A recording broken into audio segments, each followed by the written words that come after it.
کتاب درمان شوپنهاور. درمان شوپنهاور یکی از آثار داستانی اروین دیالومه. اروین دیالوم در این کتاب 2 خط داستانی اصلی رو پیگیری میکنه. این کتاب درس‌های خیلی زیادی رو به من داده. یکی از درسایی که ازش گرفتم اینه که توجه و تمرکزم رو بذارم روی چیزی که هستم، نه چیزی که دیگران راجع بهش نظر میدن یا چیزهایی که دارم. یالوم توی کتاب درمان شوپنهاور از 2 تمثیل استفاده میکنه. این 2 تمثیل رو از شوپنهاور قرض گرفته. خط داستانی اول در رابطه با جولیوس. جولیوس یک روان درمانگره که بیماری سرطان پوست دوام زندگیش رو تهدید میکنه. این روان درمانگر به همین خاطر مروری میکنه به گذشته‌اش، به شکست‌هایی که در گذشته داشته و در بین مرور شکست‌هاش به شخصی به نام فیلیپ اسلیتز برمیخوره. با فیلیپ ارتباط برقرار میکنه و اونو دعوت میکنه به یک رویداد گروه درمانی که خودش روان درمانگر این گروه محسوب میشه و احساس نیاز پیدا میکنه به اینکه فیلیپ رو بتونه از این طریق درمان کنه. کل داستان در خط داستانی اول در همین بین میگذره.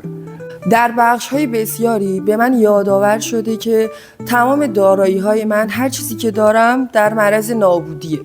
جوانی، ثروت، زیبایی همه از دست میرن و نظر مردم هم که یه طورایی بادی به هر جهته، یه روزی با ما موافقن، یه روز با ما مخالف. پس من باید روی چیزی سرمایه گذاری کنم که مطمئنم عوامل بیرونی قدرت تخریبش رو ندارن و اون چیز با ارزش چیزی نیست جز جوهره وجودی من یا ماهیت انسان بودنم.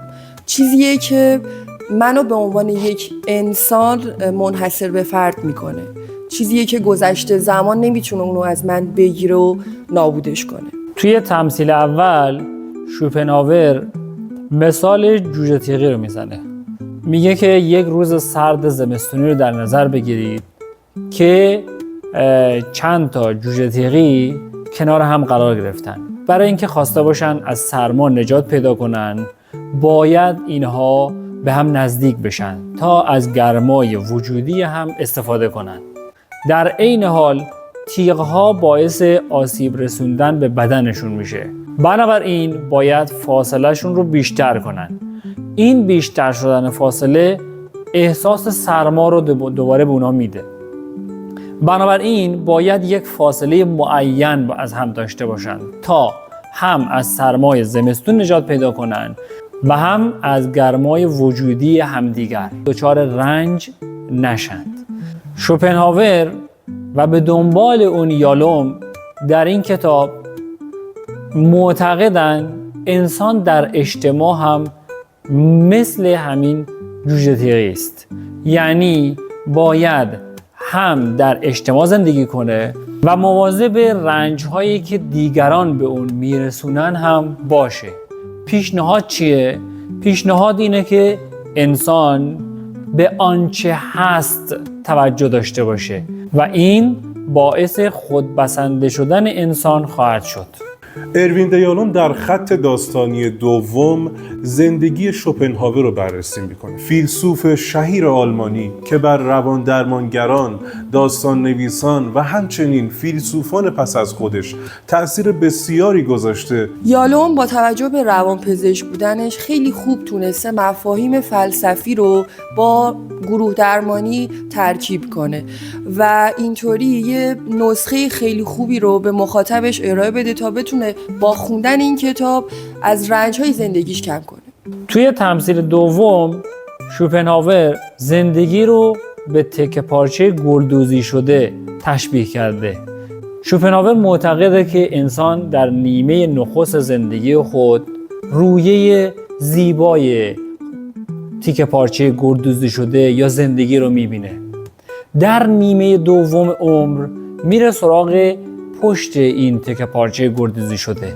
بنابراین اون نیمه دوم زندگی و اون پشت تیکه پارچه گلدوزی شده میتونه آموزنده تر باشه برای انسان. استفاده یالوم از این تشبیه چیه؟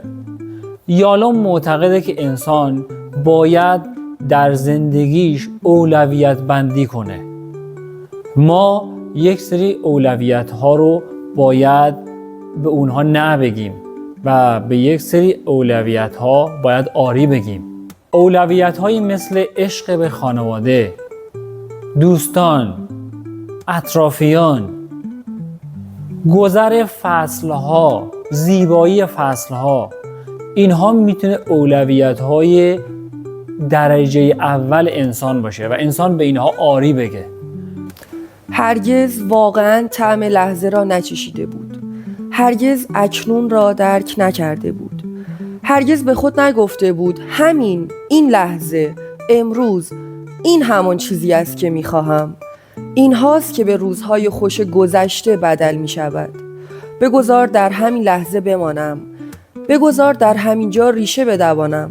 نه، او همیشه باور داشت خوش طعم ترین شکار زندگی را هنوز نیافته و همیشه چشم انتظار آینده بود. زمانی که پیرتر، زیرکتر، بزرگتر و ثروتمندتر شود. و بعد آشوب از راه رسید. همه چیز زیر و رو شد.